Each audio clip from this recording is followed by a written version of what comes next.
Olá a todos, iremos apresentar o caso clínico que desenvolvemos na disciplina de Tópicos Especiais 1, que trata da aplicação do processo de enfermagem no contexto da Covid-19. A dupla é composta por Carla Cristina e eu, Marília do Amparo. O nosso paciente é um idoso sem comorbidades que possui fator de risco que é a idade, considerando a imunossenescência como processo de envelhecimento natural pelo qual o nosso organismo passa, que torna, assim, a pessoa idosa mais suscetível a contrair infecções de maneira geral. A identificação é JS, 67 anos, sexo masculino, aposentado, casado, mora com sua esposa e duas filhas, natural e procedente de Belo Horizonte. Nega ser portador de hipertensão arterial sistêmica, diabetes mellitus, cardiopatia ou doenças respiratórias. Relata uma internação anterior para correção de fratura de fêmur. Não relata alergias, etilismo ou tabagismo. A queixa principal é tosse, febre, dor de garganta, dificuldade respiratória e sem vontade de comer. Foi admitido na UPA Centro Sul com relato de tosse há 5 dias, febre não termometrada, dor de garganta, iniciou com quadro de inapetência, dispneia, dor torácica, prostração, apresentando posteriormente utilização da musculatura acessória com rebaixamento de fúrcula, de arcos costais e batimento de aleta nasal, expressando assim uma dificuldade respiratória de grau grave. Ele trabalhou nos últimos 20 anos em indústria metalúrgica, expressou possuir boa relação com os membros de sua família, sua alimentação é equilibrada, faz caminhada 5 vezes por semana com duração média de 1 hora ao dia. Relata estar um pouco mais quieto em casa devido à pandemia. Com isso, se sente às vezes sozinho e um pouco triste. Seu cartão vacinal encontra-se atualizado, possui história positiva de coronariopatia paterna.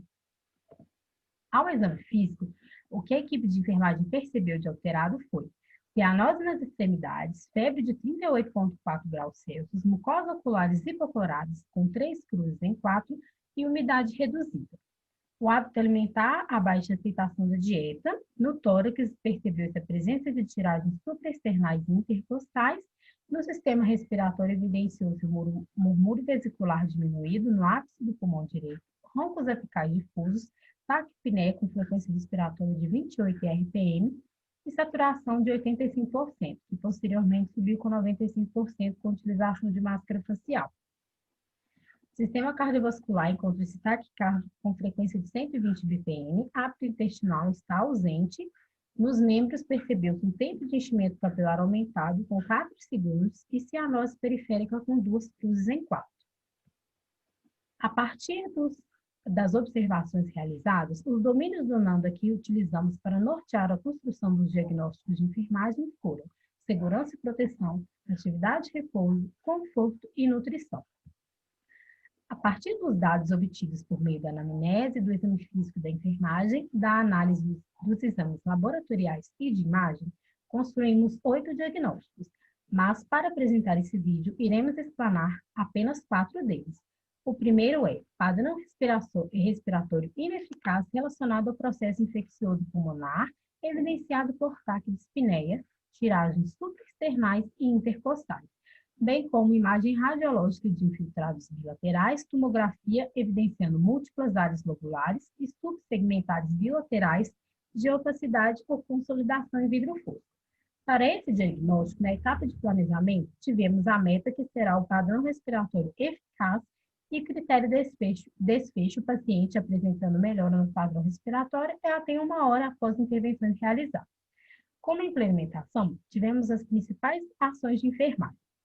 Realizar a ausculta respiratória de 6 em 6 horas e, quando apresentar saturação menor que 90%, uso de musculatura acessória e frequência respiratória maior que 21 RPM.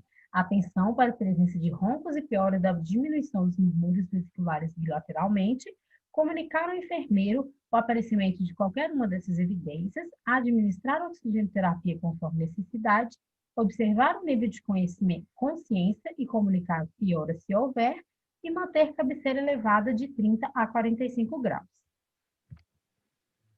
O próximo diagnóstico que nós realizamos é hipertermia relacionada ao processo infeccioso no ápice do pulmão, evidenciado por uma temperatura de 38,4. Na etapa do planejamento, temos como meta a redução na temperatura corporal com o uso de antitérmico e compressas. Critério de desfecho, o paciente irá apresentar baixa da temperatura corporal.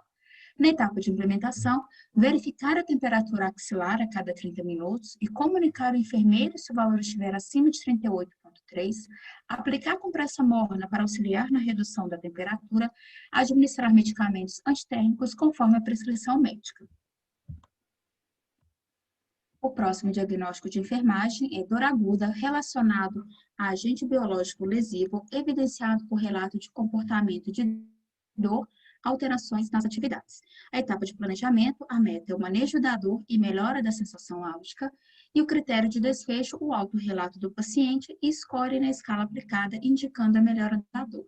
A etapa de implementação, avaliar a dor conforme a escala preconizada pela instituição e realizar o manejo da dor utilizando os métodos farmacológicos e não farmacológicos. O próximo diagnóstico é a nutrição desequilibrada, menor do que as necessidades corporais, relacionado à ingestão alimentar insuficiente, evidenciado por alteração no paladar. No planejamento, temos como meta a melhora da nutrição o mais próximo ao adequado para o paciente por meio da ingestão alimentar suficiente.